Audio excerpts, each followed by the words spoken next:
Guess who decided to come through? Yes. No, You can't hear it. no, Yeah. no. This is the greatest. This is the Somebody greatest else is show drinking ever. this next week. I don't care who it is. Ah, I drank already. I drank Oh already. no, that's Did some you see nasty the? shit. Did you see the shiver? The shiver. Stay loud. Not that much. shit, So you- Mike all right, yeah. Moore voted for the 90s. I didn't get a touch of Yes. So we got one more Yes. vote for the 90s. It's Tran, 90s yeah, all day. But Tran, It is 90s. It It's It's has to be 90s all 90s. day. Like every day, all day. Like Oh. 2000s I'll admit it. movies. I'm not Tran, even born in listen, the 90s, the and the only 90s edge are I'm gonna peak. give the 90s, I listen, could like I tell said you. earlier, the only edge I give the 90s is number one, it introduced us to HBO, right? Number two, of Uncle course, Ra, you have your mic muted. That's why we can't hear.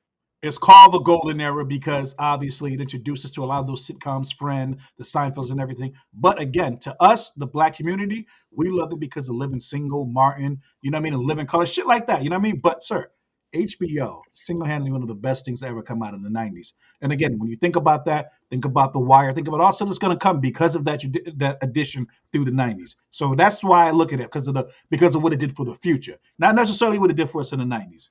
So But what? but can I So what just you say this saying? though?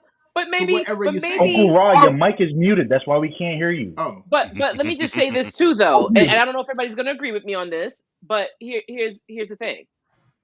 The 80s and the 90s somewhat glorified what we were going through too in the struggle.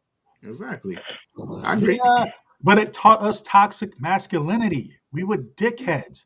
We How were. I did mean, how did it teach you Wait, toxic hang on, hang on. masculinity? Let me get my point through. Let me get my point through before all Okay, the okay, Billy. in here. Okay. Listen to what I'm telling you. It taught us horrible values. We were not tolerant people. We weren't really nice people because of the shit we were watching, and we don't even realize it. That's what I'm trying to tell you. If you Wait, I'm a you're nice person. you're not listening to I what I'm was when I saying. was a nice person. You're No. nice I mean, how some people are nice people No, no I matter mean- what they no, you're watch. not. Listen, see, that's what I'm saying. You're talking about the values of the show. Bro, do you know in the night? Come on, bro. The fucking Jamaican anthem was boom You're by getting mad now. Come Still on. my anthem. That's I still my said, anthem. boom, bye, bye. Listen to what I'm telling you. I'm just telling you.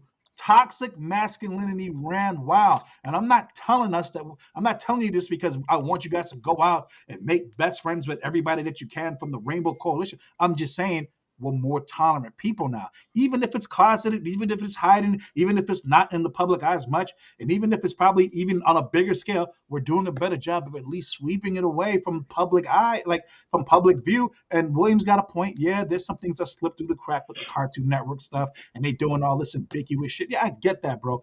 But nothing is more toxic than the 90s when you think about tolerance and you think about the values of respecting other people. I mean,